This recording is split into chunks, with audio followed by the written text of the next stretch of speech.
ക്രൈസ്തവ വിഭാഗങ്ങൾക്ക് നേരെയുള്ള അതിക്രമങ്ങളിൽ സംഘപരിവാർ സംഘടനകൾക്കെതിരെ അതിരൂക്ഷ വിമർശനവുമായി ഓർത്തഡോക്സ് സഭ. മതഭ്രാന്തന്മാരെ ഭരണാധികാരികൾ നിയന്ത്രിക്കണമെന്ന് സഭാധ്യക്ഷൻ ബസേലിയോസ് മാർത്തോമ മാത്യൂസ് തൃതീയൻ കാതോലിക്ക ബാവ പറഞ്ഞു. വിമർശനത്തിനു പിന്നാലെ ബിജെപി സംസ്ഥാന അധ്യക്ഷൻ ഉൾപ്പെടെ കാതോലിക്ക ബാവയുമായി കൂടിക്കാഴ്ച നടത്തി.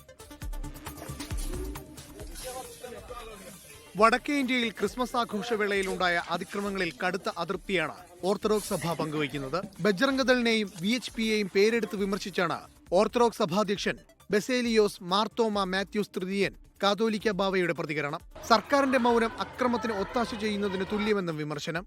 ബജ്റംഗദളും അതുപോലെ VHPയും ഒക്കെ മതന്യൂനപക്ഷങ്ങളെ ആക്രമിക്കുന്നതായ ആ മതഭ്രാന്തന്മാരെ നിയന്ത്രിക്കുവാൻ ഏത് രാജ്യത്തായാലും അതിന്റെ ഭരണകർത്താക്കളാണ് ഉത്തരവാദപ്പെട്ടവർ. പള്ളിക്ക് പുറത്തുണ്ടായ അതിക്രമങ്ങൾ അധികം വൈകാതെ പള്ളിക്കുള്ളിലേക്കും വരുമെന്ന ആശങ്കയും കാതോലിക്ക ബാവ പ്രകടിപ്പിച്ചു. ഇനി പള്ളിക്കകത്തുള്ള ആരാധനയിലായിരിക്കാം ഇനിയുള്ളതായ ആക്രമണം ഉണ്ടാകുന്നു.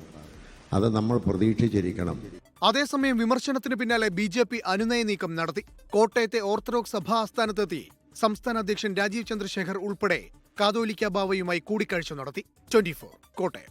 ലോകത്തെവിടെയായാലും ഏത് സമയത്തും 24 വാർത്തകളും ഓഗ്മെന്റഡ് റിയാലിറ്റി പാക്കേജുകളും എക്സ്പ്ലെയിനറുകളും വിശദമായി കാണാൻ ഞങ്ങളുടെ YouTube ചാനൽ നിങ്ങൾക്ക് സബ്സ്ക്രൈബ് ചെയ്യാം.